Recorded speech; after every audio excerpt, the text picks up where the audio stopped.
وعلى آله وصحبه وموالاه ولا حول ولا قوة إلا بالله وبعد.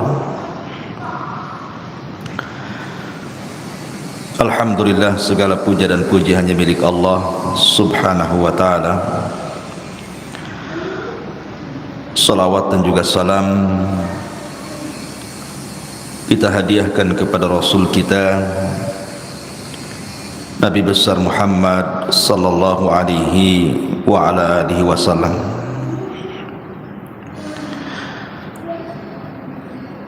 Ma'asyiral muslimat yang dimuliakan Allah subhanahu wa ta'ala, alhamdulillah di pagi menjelang siang ini kembali kita bisa duduk untuk bertalabul ilmi. Dan pembahasan di pagi menjelang siang ini kita akan membahas tentang beberapa penyesalan manusia di hari yang tidak ada guna penyesalan itu di hadapan Allah subhanahu wa ta'ala.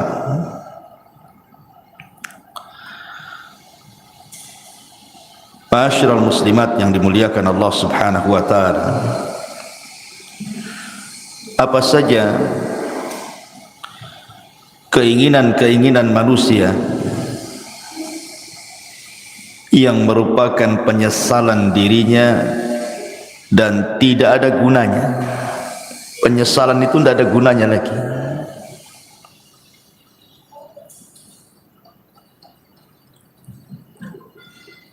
Kalau kita lihat di kehidupan kita ini, kita bertanya kepada orang-orang yang diberikan kekayaan oleh Allah subhanahu wa ta'ala, pasti keinginan mereka itu ingin bertambah kaya lagi. Karena biasanya orang-orang yang diberikan dunia itu mereka tidak akan puas dengan dunia yang dimilikinya. Makanya Anas bin Malik radhiyallahu an mengatakan, menukilkan sabda Nabi sallallahu alaihi wasallam, "Lau anna libni Adam wadiyan min dhahab." Kalau seandainya anak Adam ini memiliki satu lembah semua emas,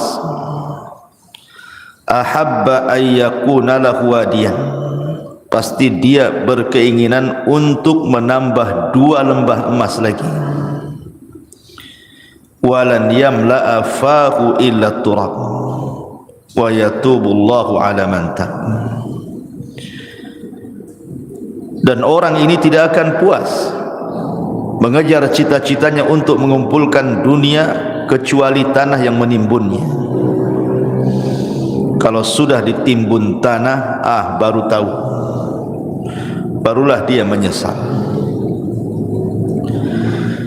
Ma'asyiral muslimat yang dimuliakan Allah azza wa jalla, setiap manusia itu pasti akan melewati padanya sakaratul maut. Tidak ada satupun manusia pasti akan melewati yang disebut dengan sakaratul maut. Karena Allah subhanahu wa ta'ala mengatakan, wajaat sakratul maut bil haqq dzalika ma kunta minhu tahid.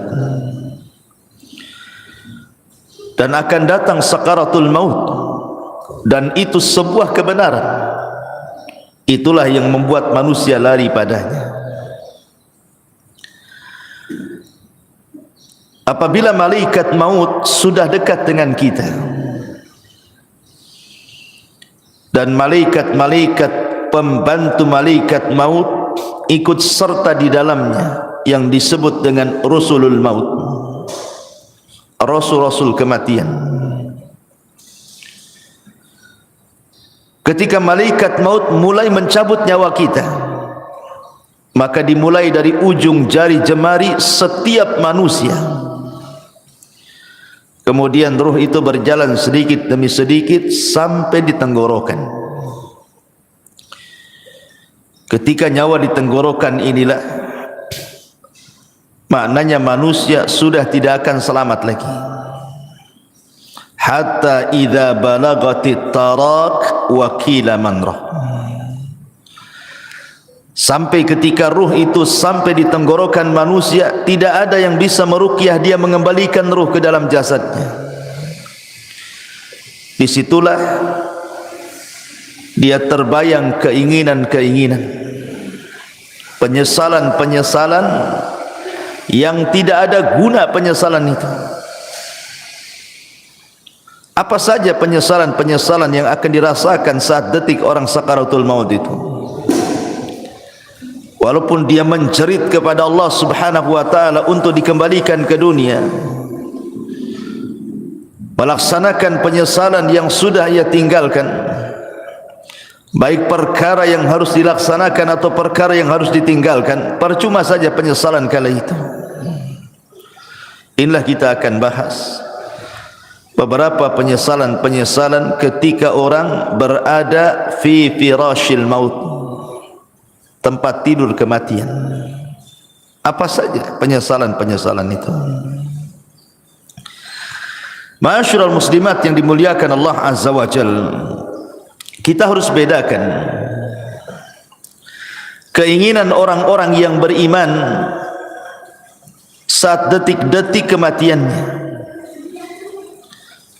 dengan cita-cita orang-orang yang mereka jauh daripada keimanan. Maka penyesalan mereka tidak ada gunanya. Contoh saja umniyatus salihin, kehendak dan cita-cita orang-orang saleh. Apabila ruhnya sudah dicabut, kemudian badannya berada di atas keranda kematian, kemudian dibawa ke kuburan,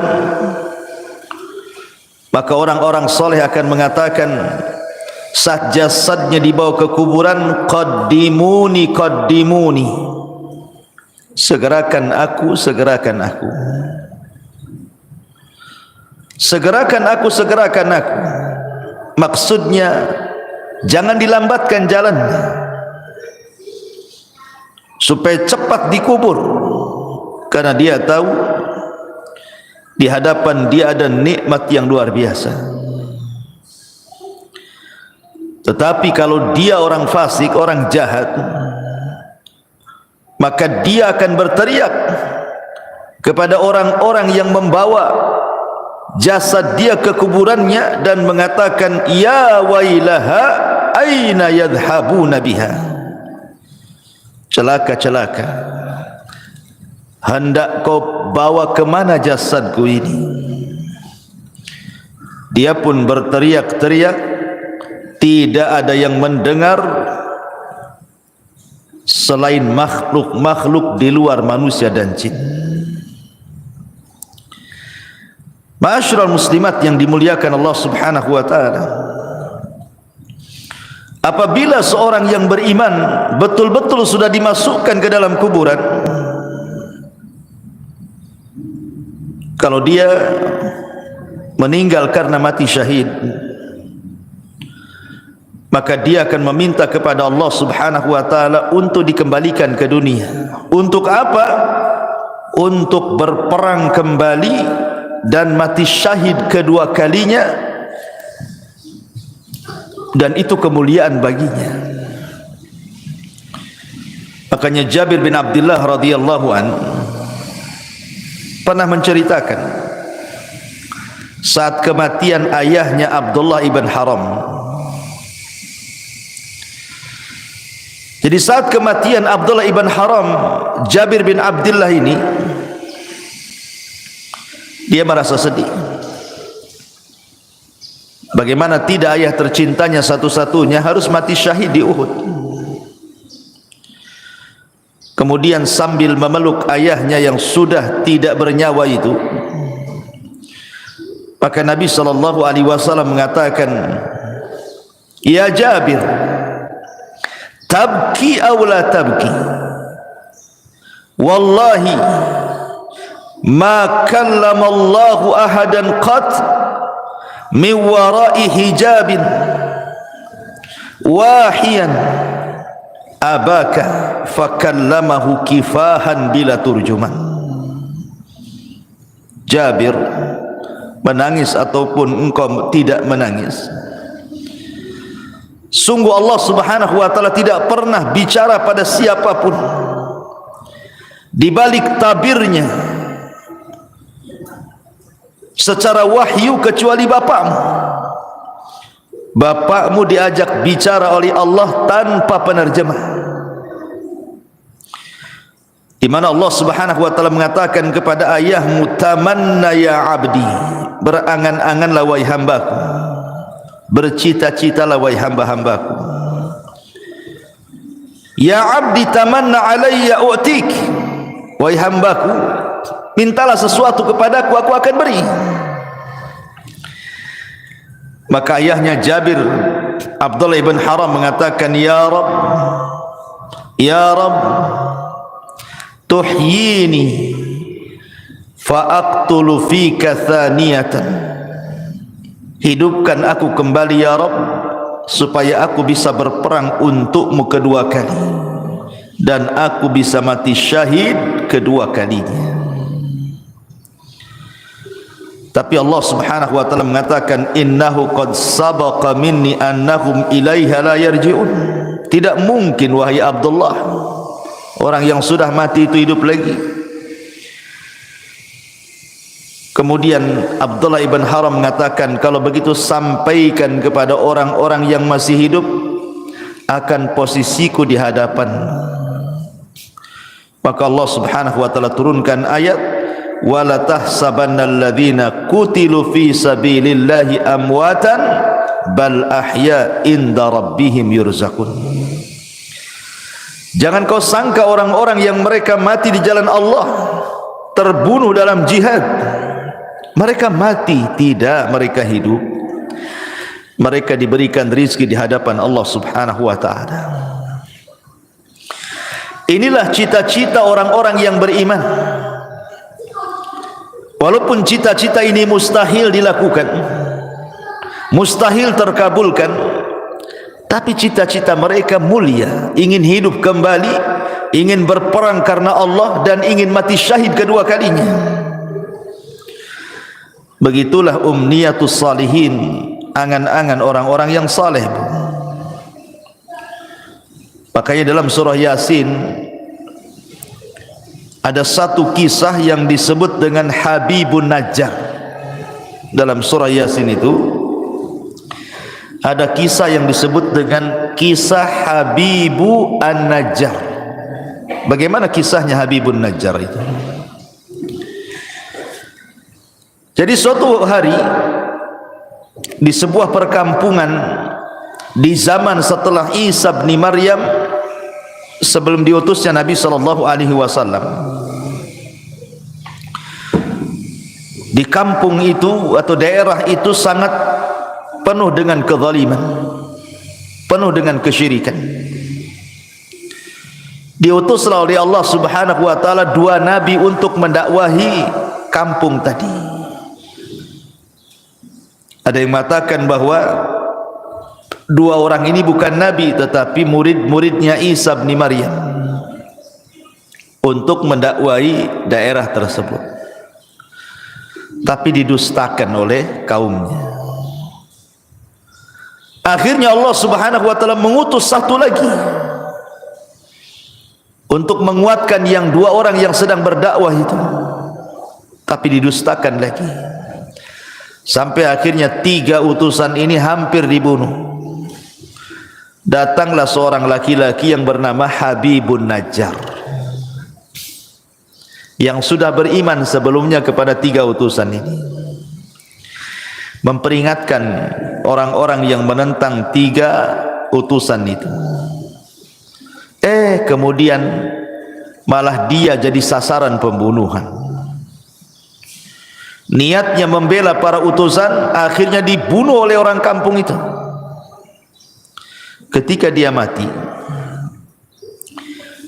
maka ruhnya diperlihatkan sorga dan kenikmatan-kenikmatan di dalamnya. Sampai Allah katakan, qila dkhulil jannah, masuklah kau Habibun Najjar ke dalam surga.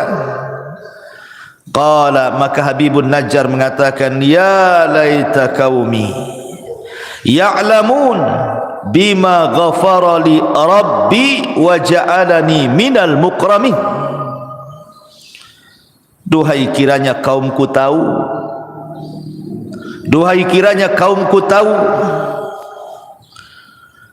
dengan apa yang Allah berikan dari ampunannya kepadaku, dan dia telah menjadikan aku orang-orang mulia, tentu mereka tidak akan mendustakan para utusan itu, katanya.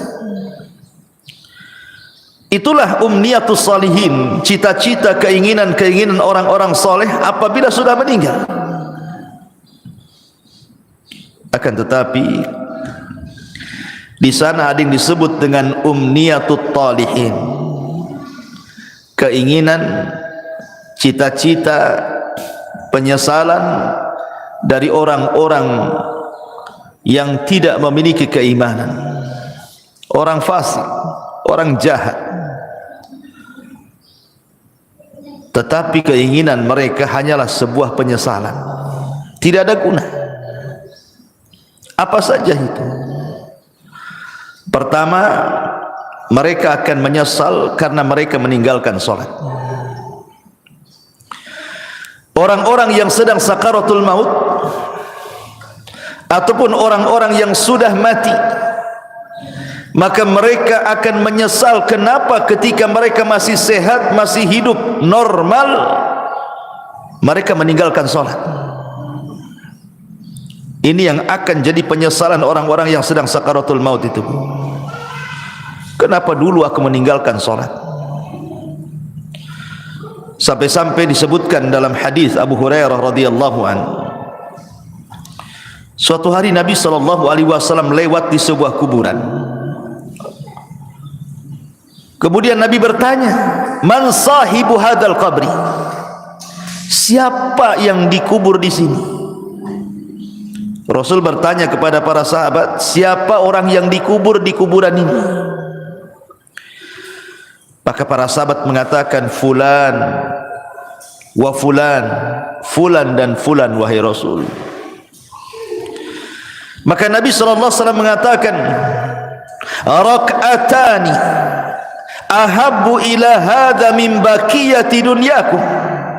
Wa fi riwayatin, rak'atani khafifatani mimma tahqiruna yaziduha hadha fi amalihi ahabbu ilaihi min baqiyati dunyakum. Kata Nabi, 2 rakaat lebih dicintai orang yang ada di kuburan ini dibandingkan dunia yang kalian miliki. Dalam riwayat, 2 rakaat solat yang ringan yang kalian remehkan, tapi itu bisa menambah amalannya, itu lebih dicintai orang yang dikubur ini dibandingkan seisi dunia yang kalian miliki. Subhanallah. Orang-orang yang dikubur itu, Bu, atau orang-orang yang sedang sakaratul maut itu, mereka dicita-citakan ingin sholat, walaupun hanya 2 rakaat yang ringan, yang mudah dilakukan. Tapi apalah gunanya penyesalan itu? Menyesal dia kenapa tidak sholat, menyesal kenapa dia tidak melakukan 2 rakaat sholat. Tapi apa gunanya penyesalan itu? Tidak ada guna. Tidak ada guna penyesalan itu. Padahal Nabi SAW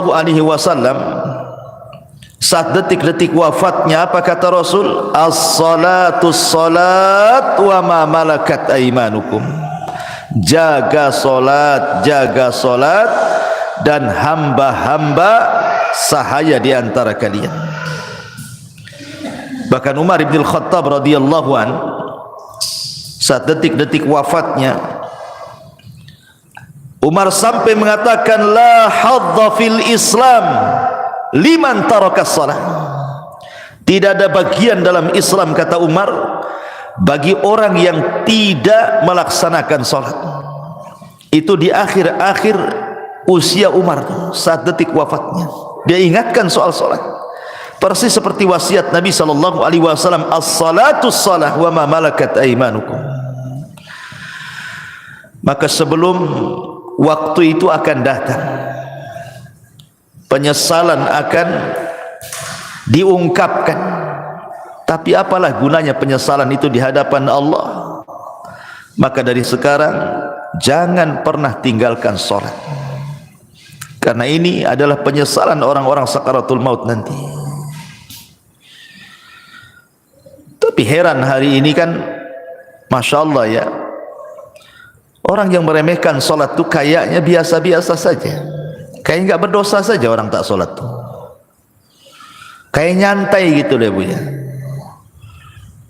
Kalau kita tanya sama orang yang tidak sholat tuh, kenapa kok tak sholat, katanya, nanti katanya, kalau sudah dapat hidayah, katanya. Ngomongnya enak saja kayak gitu juga. Bukankah engkau seorang muslim, kenapa kau tidak sholat, katanya. Entah kenapa saya malah sholat, katanya. Kayaknya bukan beban bagi dia gitu ya. Padahal orang yang meninggalkan sholat itu bisa kafir tuh. Kata Nabi sallallahu alaihi wasallam, al-ahdu bainana wa bainakumus salat faman tarakaha faqad kafar. Perbedaan kita loh dengan orang kafir itu salat. Kalau dia meninggalkan salat berarti apa bedanya dengan kafir?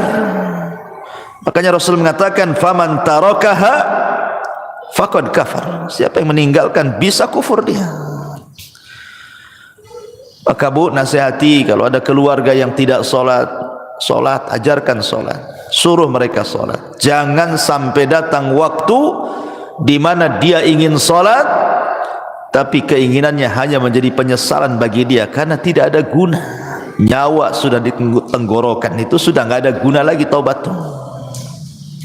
Innallaha yaqbalu taubata 'abdin ma lam yugharghir. Sungguhnya Allah subhanahu wa ta'ala itu hanya menerima taubatnya seorang hamba sebelum nyawa di kerongkongan. Ini yang pertama. Penyesalan yang kedua, as-sadaqah, sedekah. Allah subhanahu wa ta'ala mengatakan dalam surah Al-Munafikun ayat 100, ayat 10 sampai 11, wa anfiqu mimma razaqnakum min qabli an ya'tiya ahadakumul maut fayaqula rabbi laula akhartani ila ajalin qarib fa asaddaqa wa akum minas salihin walan yuakhirallahu nafsan idza jaa ajaluha wallahu khabirum bima ta'malun. Allah subhanahu wa ta'ala sudah mengingatkan jauh-jauh hari sebelum datang detik-detik kematian itu. Infak, perbanyak sedekah dari rizki yang kami rizkikan kepada kalian sebelum datang satu hari kematian akan menjemput kalian, dan kalian mengatakan Rabbi ya Rabb laula akhartani ila ajalin qarib, kalaulah engkau hidupkan aku sesaat, kalaulah engkau sembuhkan aku sesaat, apa yang terjadi? Fa asaddaqa wa akum minas salihin, aku janji aku akan sedekah dan aku akan menjadi orang baik. Tetapi Allah mengatakan walan yuakhirallahu nafsan idza jaa ajaluha, tidak mungkin Allah mengakhirkan hidupnya kalau sudah datang ajalnya.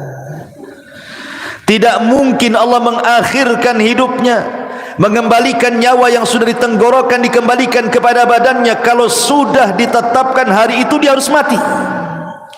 La yastakhiruna sa'ata wa la yastaqdimun. Kalau kematian itu datang tidak mungkin diakhirkan, tidak mungkin dimajukan pas waktunya. Disitulah penyesalan datang. Ketika nyawa ditenggorokan, mulailah dia terpikir, teringat dengan harta yang selama ini dikumpul-kumpulkannya. Harta itu bukan harta kita, Bu. Harta itu harta Allah. Harta itu datang bukan karena kecerdasan kita.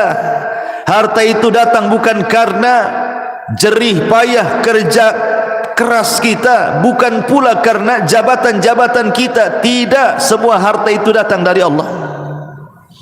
Makanya Qarun ketika mengatakan innama utituhu min ilmin indi, harta itu datang karena kecerdasanku, Allah katakan fa khasafna bihi wa bidarihil arda, kami tenggelamkan si Qarun dan seluruh kekayaannya. Ya, karena kekayaan itu bukan milik Qarun, kekayaan itu milik Allah. Semua kekayaan itu milik Allah, tidak ada secuil pun milik kita. Allah hanya minta sedikit dari harta kita itu.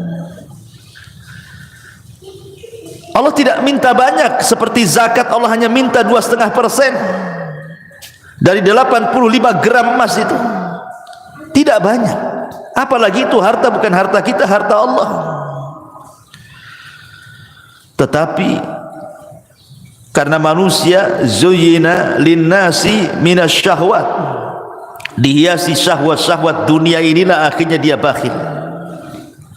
Dia baru tahu setelah nyawa di tenggorokan, baru dia sadar, kenapa dulu aku tidak sedekah? Laula akhartani ila ajalin qarib fa asaddaqa wa akum minas salihin. Kenapa aku tidak sedekah ketika aku sehat? Maka bagi anda yang Allah subhanahu wa ta'ala limpahkan rizki yang luas, dengan mudah anda mencari rizki itu tanpa ada kesulitan, itu nikmat yang besar yang Allah subhanahu wa ta'ala anugerahkan kepada anda. Banyak-banyaklah sedekah, karena Rasul yang mengatakan maluka ma akalta fa afnaita wa ma labista fa ablaita wa ma tasaddaqta fa abqaita. Hartamu, kata Rasul, yang kau makan pasti habis, yang kau pakai pasti usang, yang kau sedekahkan itulah yang bermanfaat untuk kematian. Karena apabila seseorang meninggal dunia, Bu, nyawa sudah dicabut oleh Allah, yang pertama terpisah dari badan ibu itu adalah harta. Yang pertama terpisah dari badan ibu adalah harta. Pertama orang mati ini dicabut nyawanya, yang pertama berpisah hartanya. Tidak ada hubung kait dia dengan harta lagi. Bahkan sekaya apapun orang yang meninggal itu, tetap saja sama keluarganya dibelikan kain kafan yang harganya murah, Bu. Bukan karena dia orang kaya kafannya mahal, tidak, kafannya pun tetap itu juga yang sangat murah, tidak berharga tuh. Karena pertama kali dia meninggal, yang terpisah dari hidup dia itulah hartanya dulu. Baru kemudian dibawa di atas keranda, diiringi dengan keluarganya, kemudian dimasukkan ke liang lahat, kemudian dikubur di situ sama keluarganya, kemudian keluarganya pulang, barulah dia terpisah dengan keluarganya. Tapi yang pertama terpisah dari badannya adalah hartanya. Di saat itulah dia menyesal dan mengatakan laula akhartani ila ajalin qarib fa asaddaqa wa akum minas salihin. Ya Rabb, kalaulah engkau akhirkan kehidupanku sesaat, tidak apa-apa, aku akan sedekahkan tuh harta-hartaku tuh, dan aku akan termasuk orang yang baik. Tetapi apakah umniyatut talihin ini, cita-cita orang-orang yang seperti ini bermanfaat bagi dia? Tidak ada guna. Harta sebanyak apapun kalau anda sudah meninggal, harta itu tidak bisa diambil lagi oleh anda, kan? Karena sudah menjadi rebutan ahli warisnya. Kenapa ketika kita masih hidup kita tidak sedekah? Ketika sudah mati baru kita teringat sedekah. Itu namanya penyesalan yang tidak guna, Bu. Penyesalan yang tidak ada guna bagi dia. Percuma penyesalannya. Ini yang kedua, sedekah. Yang ketiga, al-amalu salih, beramal saleh. Allah subhanahu wa ta'ala berfirman dalam surah Al-Mu'minun ayat 99 sampai 100. Allah mengatakan hatta idza jaa ahadahumul mautu qala rabbirji'uni la'alli a'malu salihan fima tarak kalla innaha kalimatun huwa qailuha wa min waraihim barzakhun ila yaumi yub'atsun. Hatta idza ja'adahumul maut, apabila kematian datang kepada salah seorang di antara mereka, qala, dia pun mengatakan, Rabbirji'uni, ya Allah, kembalikan aku ke dunia walaupun sesaat, la'alli a'malu salihan, agar aku bisa beramal saleh, fima tarak, terhadap apa yang kutinggalkan selama aku masih hidup. Jadi orang-orang ini, Bu, apabila nyawa di tenggorokan, apabila nyawa sudah di tenggorokan, sudah tidak mungkin diselamatkan, tidak mungkin lagi hidup lagi orang ini, maka dia akan menjerit-jerit dan mengatakan, Rabbirji'uni, Rabbirji'uni, ya Allah, kembalikan aku ya Allah. Untuk apa? La'alli a'malu salihan, agar aku bisa beramal saleh, agar aku bisa beramal saleh. Fima tarak, dulu aku tinggalkan itu. Tapi Allah bantah dengan mengatakan, kalla innaha kalimatun huwa qailuha. Ya Abdullah, mustahil, itu angan-anganmu saja. Mustahil kau dikembalikan, itu angan-anganmu saja.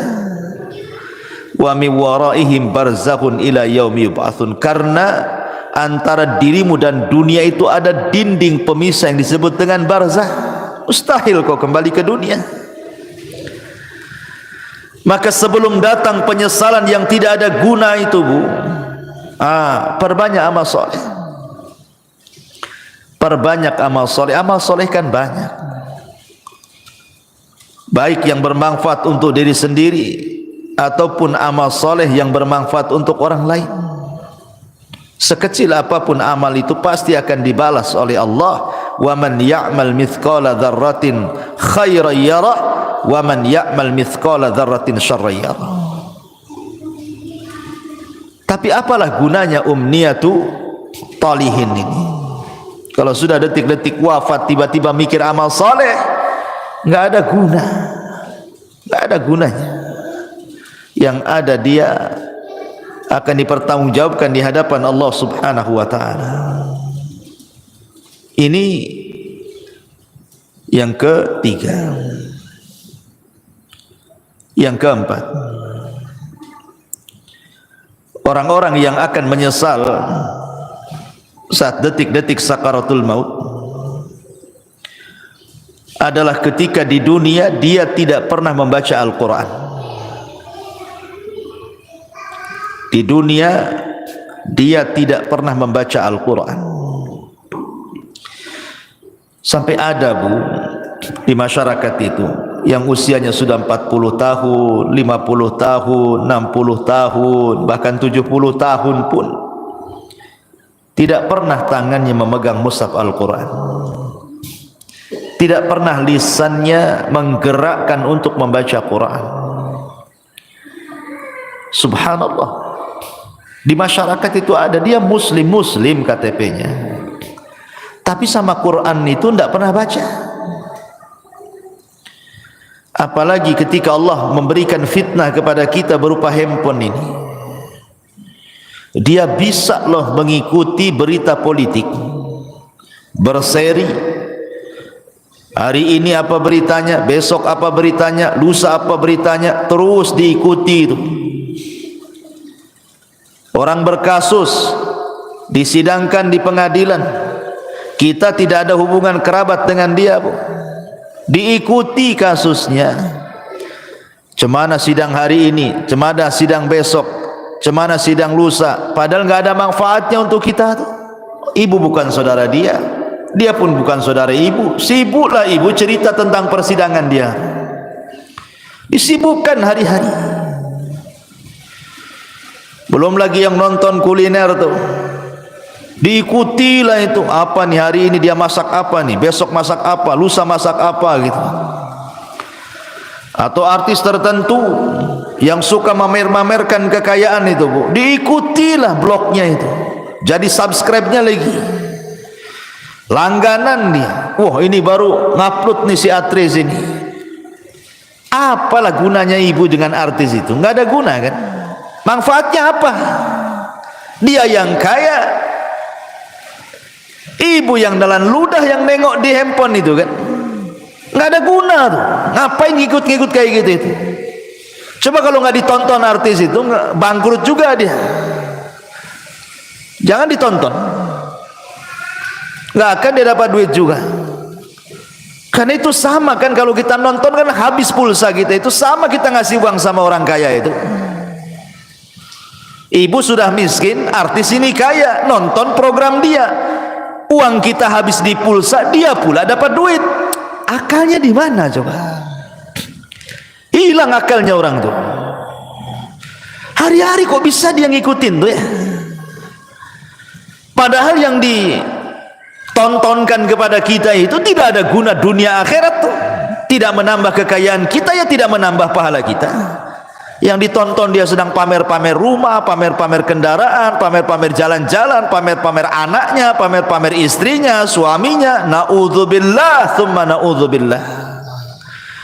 Ittaqillah, bertakwa kepada Allah, bertakwa, takut kepada Allah. Masih ada program yang manfaat di handphone itu. Bisa kita dengarkan mengaji, murotal, ustadz-ustadz ceramah. Adalah manfaat itu. Kalaulah tidak manfaat dunia, manfaatlah untuk akhirat. Ya. Sekarang tidak ada alasan orang tidak mengaji itu, karena sekarang handphone sudah di tangan masalahnya, dan aplikasi Quran ada di dalamnya. Kalau dulu orang nenteng-nenteng mushaf itu mungkin malu. Kalau nenteng mushaf kemudian ibu ya sambil ke arisan bawa mushaf gitu ya, mushaf gede itu bukan? Pasti kata orang arisan, ibu ini salah tempat, musola sebelah sana bu katanya. Lah kok bilang musola sebelah sana katanya? Karena ibu nenteng mushaf, disangkanya mau yasinan. Tapi kalau sekarang ini kan nenteng-nenteng handphone ini nggak ada orang malu. Justru kalau ndak punya handphone malu pula dia. Lalu apa alasan kita nanti di hadapan Allah kalau Allah bertanya, kenapa ibu tak baca Quran? Kemudian ibu jawab bagaimana? Mushafnya di masjid ya Rabb katanya. Mushafnya ketinggalan di rumah. Lah itu mushaf ada di tangan loh sekarang. Karena setiap handphone itu ada aplikasi Quran. Tidak ada alasan untuk tidak baca Quran. Dan itu akan ditanya di hadapan Allah Subhanahu wa taala. Wa qala ar-rasul ya Rabbi inna qaumi ittakhidhu hadzal qur'ana mahjura. Wa qala ar-rasul, akan berkata Rasul kelak pada hari kiamat di hadapan Allah melaporkan akan umatnya, Rabbi inna qaumi ya Rabb, sesungguhnya kaumku ittakhadhu hadzal qur'ana mahjura. Sepeninggalku mereka sedikit demi sedikit meninggalkan Al-Quran, meninggalkan untuk memegangnya, meninggalkan untuk membacanya, meninggalkan untuk merenungkannya, meninggalkan untuk mempelajari tafsirnya, meninggalkan untuk mengamalkannya, bahkan melanggar isi-isinya. Mahjur. Ini akan datang suatu hari penyesalan, Bu. Ketika detik-detik nyawa di tenggorokan, maka orang akan teringat dengan Al-Quran. Karena salah satu pertanyaan itu juga Quran itu. Wa ma imamu, siapa pimpinanmu itu? Ikut siapa kamu ini? Jawabannya Quran. Jangan sampai detik-detik penyesalan itu datang dan tidak ada guna. Saat ruh sudah di tenggorokan, tiba-tiba kita berpikir dengan Quran, apa gunanya lagi?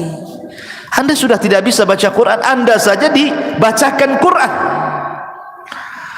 Orang yang detik-detik wafat itu kan sibuk tuh orang-orang baca Quran.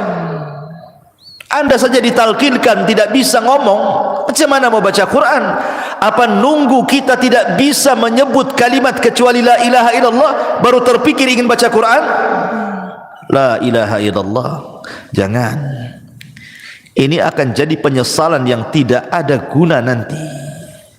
Dari sekarang kalau ada waktu baca Quran, baca Quran. Ya. Ma'asyiral muslimat yang dimuliakan Allah Subhanahu wa taala. Kemudian yang berikutnya penyesalan yang akan datang adalah dia akan menyesal kenapa di dunia dia tidak berkawan dengan kawan-kawan yang saleh. Karena di dunia ini kan orang terkadang menghabiskan waktu dengan kawan-kawan yang tidak ada manfaat untuk akhirat. Kita lihat para pengusaha, orang-orang kaya itu, ya kawannya sesama pengusaha kan. Kalau orang miskin ya sama orang miskin lah kawannya kan. Pengusaha tak mau juga berkawan sama ibu pula. Ya. Biasanya kan begitu kan. Kawan itu kan seprofesi itu. Pamanya olahraga lah kan itu. Kalau pemain bola ya pasti berkawan dengan pemain bola.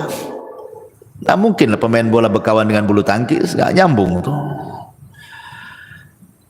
Lah terkadang subhanallah kadang-kadang ya kita tidak hendak membicarakan lain-lain, ini hanya sekedar nasihat saja ya. Kadang ada orang tuh bergelut dengan dunia olahraga. Anggaplah dia mungkin timnas gitu ya. Hari-hari main bola saja tuh. Pagi latihan bola, siang latihan bola, sore latihan bola. Kawannya dengan orang-orang bola itu saja tuh. Besoknya gitu lagi, besoknya gitu lagi. Terkadang di antara mereka ada yang meninggalkan sholat, bahkan tidak sholat, bahkan mungkin kawannya orang kafir yang jelas-jelas kafir kan gitu. Olahraga itu tidak diharamkan, bahkan boleh jadi itu sebuah hal yang dianjurkan untuk kesehatan. Tapi kalau itu menjadi tujuan hidup, 1 hari, 2 hari, 1 bulan, 2 bulan, 1 tahun, 3 tahun, sampai habis waktunya hanya untuk memikirkan bola saja, ini akan jadi penyesalan. Akan jadi penyesalan. Orang-orang kaya yang berbisnis hanya hubungannya dengan orang kaya saja. Setiap ketemu bicara bisnis, setiap nelpon bicara bisnis. Pokoknya di otaknya bisnis, bisnis, bisnis, bisnis. Tidak ada diluangkan waktu untuk ibadah, itu tidak ada. Dari mulai dia muda sampai dia tua, itu aja kawannya. Tidak mau dia berkawan dengan orang soleh, dengan ustaz, dengan kiai, dengan ajengan, dengan teman-teman yang rajin ke masjid. Tidak ada. Hanya disibukkan, dilalaikan dengan dunia saja. Atau hari ini mungkin kawannya handphone lah, seperti yang saya sudah contohkan tadi. Disibukkan dengan nengok blog artis, terus itu aja ditonton, sibuk komen-komen sana sini. Ini akan jadi penyesalan Bu pada hari kiamat. Bahkan dia akan meminta kepada Allah Subhanahu wa taala, di mana penyesalannya akan dikemukakan di hadapan Allah, sebagaimana Allah katakan dalam surah Al-Furqan 27, wa yawma ya'addu adh-dhalimu 'ala yadayhi yaqulu ya laitani ittakhadtu ma'ar rasuli sabila ya wailata laitani lam attakhid fulanan khalila.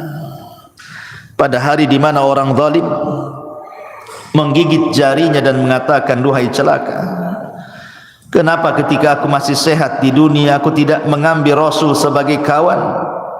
Duhai celaka, celaka aku, kenapa aku tidak menjadikan si fulan itu kawanku?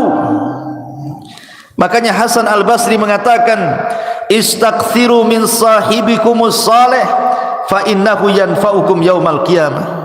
Cari teman-teman yang soleh, cari teman-teman yang baik, karena itu akan bermanfaat pada hari kiamat bagi pelakunya. Nanti akan menyesal kita Bu. Kita hari-hari sama si fulan, si alan, dihabiskan waktunya hanya untuk jalan kemari dengan si fulan, si alan itu, ngobrol dengan si fulan, si alan itu.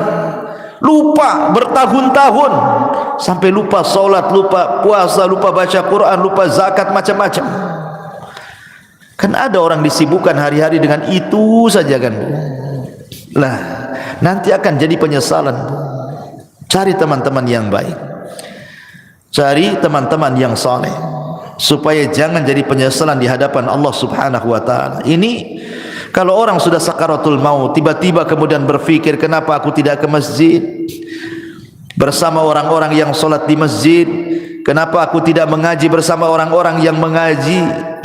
Kenapa aku tidak membaca Quran bersama orang-orang yang baca Quran? Enggak ada guna tuh. Enggak ada guna, itu hanya umniah saja, angan-angan, cita-cita saja.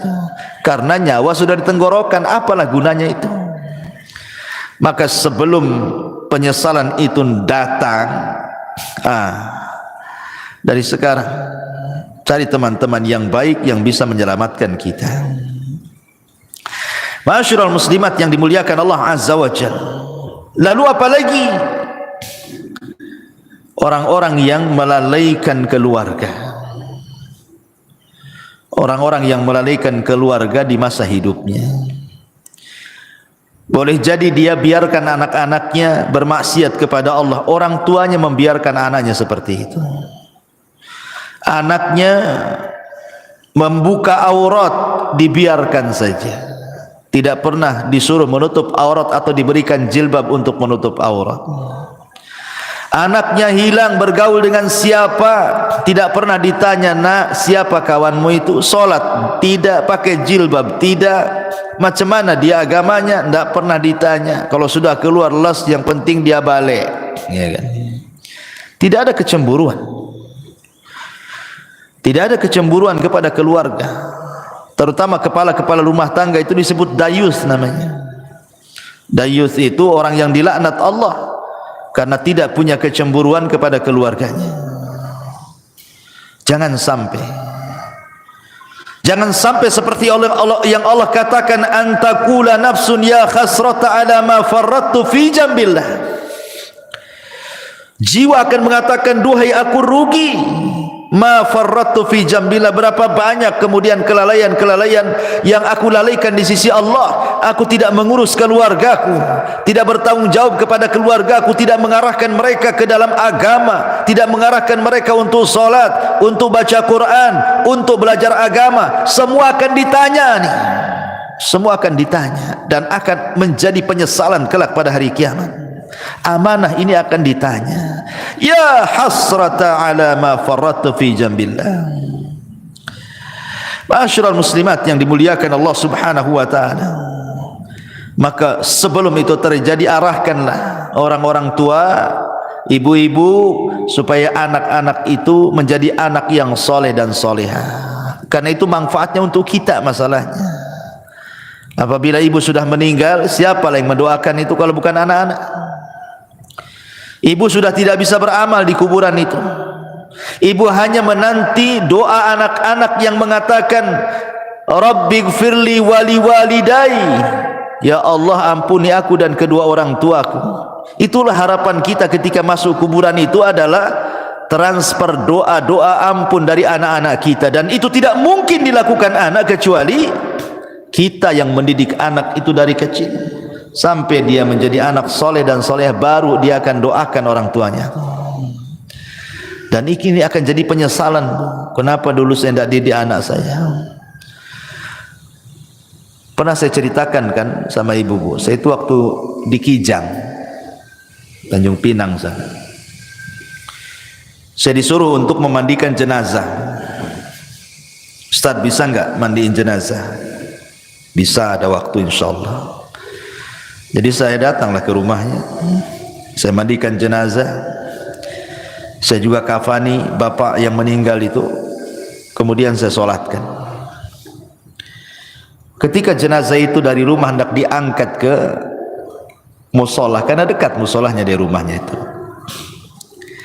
Kan biasa, bu, kalau ada orang meninggal kan depan rumah pasti sudah dipasang terop, kursi-kursi sama RT di situ itu.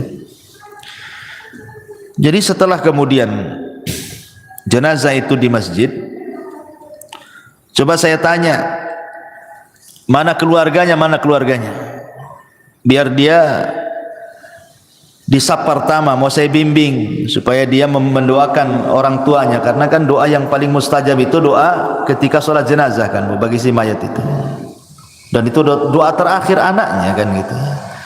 Habis itu tidak akan melihat lagi, akan dikubur. Jadi saya panggil lah, mana anaknya? Jadi orang-orang mengatakan tuh anaknya tuh sedang duduk-duduk di kursi itu di terop, di bawah terop tuh katanya. Jadi saya bilang suruhlah mereka nyolati bapaknya tuh. Itu terakhir kali lah saya mau ngomong. Tapi dipanggil-panggil Bu, anaknya nggak ada yang mau sholat, nggak ada yang mau nyolati bapaknya. Asyik rokokan aja di situ. Sempat saya ngelus dada, subhanallah, ada anak yang durhaka kayak gini kan. Itu bapaknya terakhir mati Bu. Anaknya bukan satu orang, ada 5 orang. Semua duduk-duduk di situ. Rokokan itu. Dipanggil-panggil, dia bilang, sudah disolatkan aja katanya, disolatkan aja katanya. Tidak mau dia menyolat itu. Ada apa dia dengan bapaknya?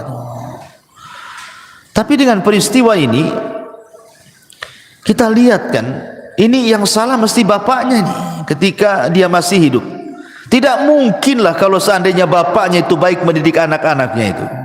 Kok anak-anaknya nggak mau nyalati dia gitu kan? Mesti ada dendam ke anak-anaknya ini. Ini saya saksikan Bu. Apa menunggu seperti ini gitu ya kan? Orang tua ketika meninggal mau nyolatkan saja anaknya tidak mau gitu kan? Auzubillah. Ini penyesalan yang tidak ada guna orang seperti ini. Karena kalau sudah besar anak itu bisa melawan orang tuanya. Betapa banyak orang-orang tua yang sakit hati kemudian bercita-cita, nak kalau kau tahu durhaka kepadaku di dewasa ini, sudah kecekik kau di masa bayi biar mati. Banyak tuh orang tua itu yang menghendaki kematian anaknya karena kurang ajar dia kan. Di masyarakat kan banyak yang seperti ini Bu ya. Jadi janganlah kemudian sampai datang pada waktunya tiba-tiba kita menyesal. Ketika nyawa di tenggorokan dia menyesal kenapa dulu dia tidak mendidik keluarganya, tidak mengarahkannya, tidak menasihatinya, tidak menjadikan mereka anak-anak yang soleh dan solehah. Umniyatut talihin. Yang seperti ini umniyatut talihin, bukan umniyatus salihin namanya. Angan-angannya orang-orang jahat, percuma, nggak ada guna. Ya, maka inilah perkara-perkara Bu. Jangan sampai seseorang itu di detik-detik wafatnya banyak hal yang dicita-citakan tetapi tidak mungkin terlaksana dan tercapai karena sudah tidak ada lagi hubungan antara kehidupan dunia. Kita sudah masuk alam barzah, masalahnya alam kematian, ada barzah di situ pemisah. Dan kalau orang sudah masuk kubur itu tidak mungkin sholat, puasa, zakat, haji, tak mungkin. Dia sedang sibuk dipertanggungjawabkan di hadapan Allah semua amalannya. Sedang ditanya man rabbuka wa man nabiyuka wa madinuk. Sehingga disitulah banyak orang yang menyesal. Wallahu a'lam bishawab. Inilah perkara-perkara yang akan menjadi bahan penyesalan bagi orang-orang saat detik-detik wafat ataupun setelah kematian. Wallahu a'lam. Mudah-mudahan yang sedikit ini ada manfaatnya Bu. Nah, silakan kalau ada yang mau bertanya, tafadhal. Pertanyaan Ustaz. Iya. Apa tanggung jawab anak tatkala ada orang tua kita yang tidak bisa membaca Quran? Sementara mereka giat menyuruh anaknya belajar membaca Al-Quran supaya tidak seperti mereka. Apa yang harus dilakukan anak apabila orang tuanya tidak bisa baca Quran tapi orang tuanya nyuruh-nyuruh baca Quran gitu? Iya. Kiat anak tetap menasihati orang tua. Orang tua tetap harus baca Quran. Setua apapun ibu, tetap harus baca Quran. Baca Quran itu tidak terbatasi waktu dan usia. Justru makin tua, makin rajin baca Quran harusnya. Ustadz ibu saya tak bisa baca Quran. Macam mana tuh? Tapi dia nyuruh-nyuruh saya untuk belajar Quran. Ambil positifnya. Dia kan sudah nyuruh baca Quran, berarti itu positif tuh. Jangan ambil negatifnya. Ah, ngapain Ibu aja nggak baca Quran, saya ya ikut-ikut lah kan gitu. Ambil positifnya. Kemudian yang kedua, nasihati ibunya. Nasihati ibunya. Jangan pernah malu untuk membaca Quran. Ustaz, saya tidak bisa baca Quran, datangkan orang yang mengajarkan Quran. Lebih baik ibu keluar uang untuk membayar orang baca Quran, atau datang ke tempat-tempat belajar Quran yang gratis, kan ada tuh. Sampai di Batu Haji itu kan umat-umat di sana, masya Allah luar biasa. Mereka membuat kelas-kelas Quran. Nah, kebetulan saya pembinanya di situ. Jadi mengambil anak-anak jalanan, orang ibu-ibu yang jual-jual koran di lampu merah. Nanti didekati gitu kan sama umat di sana itu. Berapa penghasilannya sehari? Oh sekian. Ya udah saya kasih uang sekian, tapi kau belajar Quran. Banyak yang belajar Quran di Batu Haji itu. Coba kalau ibu-ibu di sini kayak di sana kan mantap tuh bukan? Tapi ibu-ibu di sini centang perenang masalahnya. Ngaji saja malas gitu. gitu. Gitu ya. Jadi jangan malu datang, atau kalau punya duit nih cari orang yang bisa mengajarkan Iqra dulu kan itu kan. Sekarang kan masya Allah ya, nikmat Allah itu Allah mudahkan dari segi apa? Banyak penemuan-penemuan, metode-metode yang dulu baca Quran itu jadi momok orang itu. Susah untuk bisa baca Quran. Zaman saya kecil mungkin ibu ngalami lah. Kita kalau belajar Quran itu pakai turutan kan Bu ya kan? Pakai turutan juz amma tuh.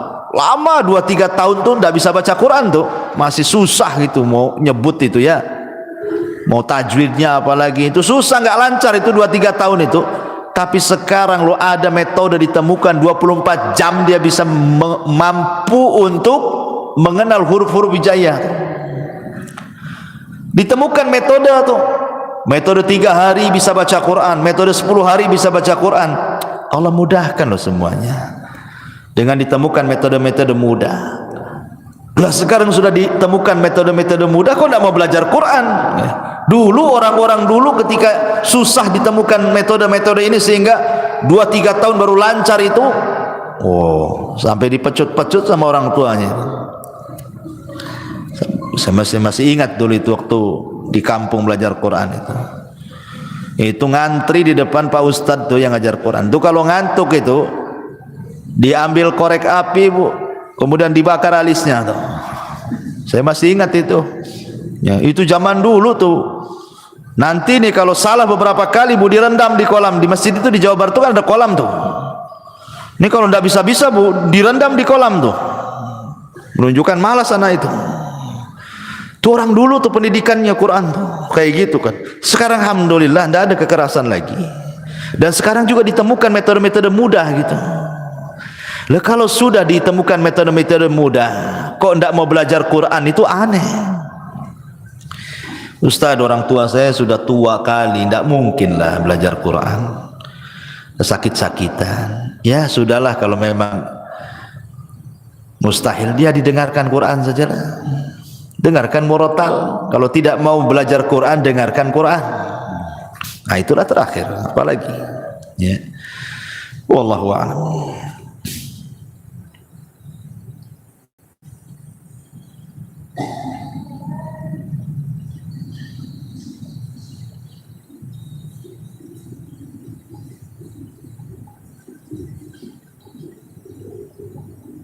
Lagi Bu.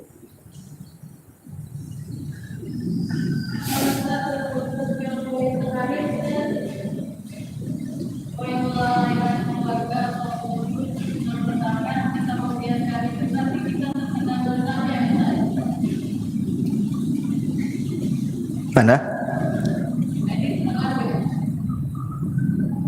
Gak dengar pertanyaannya. Apa Akhedi? Yang melalaikan keluarga ya.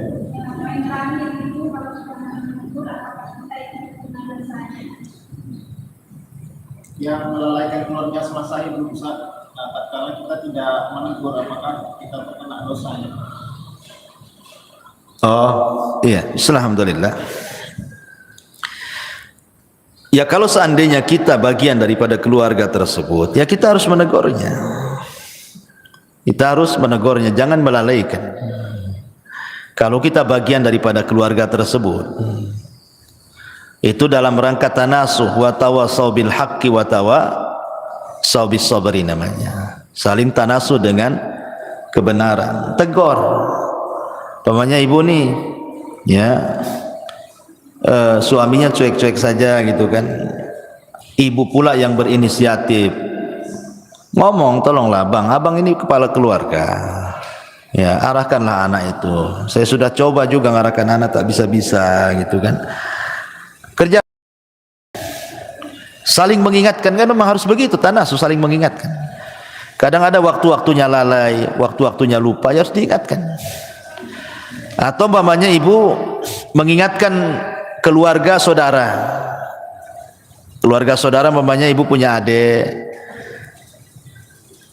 sudah berkeluarga lah gitu, hidupnya jauh dari agama, ya ibu nasihatilah, dek janganlah kayak gitu, ya sholat, ya sekolahkanlah anakmu itu di sekolah-sekolah Islam gitu kan.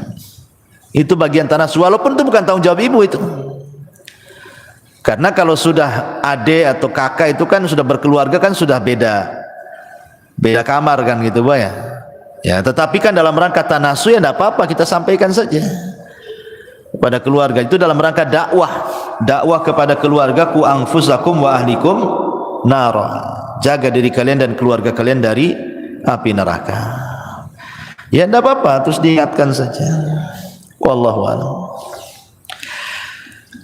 Taib, saya kira cukup, dah 11:30. Subhanakal bihamdika asyhadu an la ilaha illa anta astaghfiruka wa atubu ilaik. Allahu ta'ala alam. Assalamualaikum warahmatullahi wabarakatuh.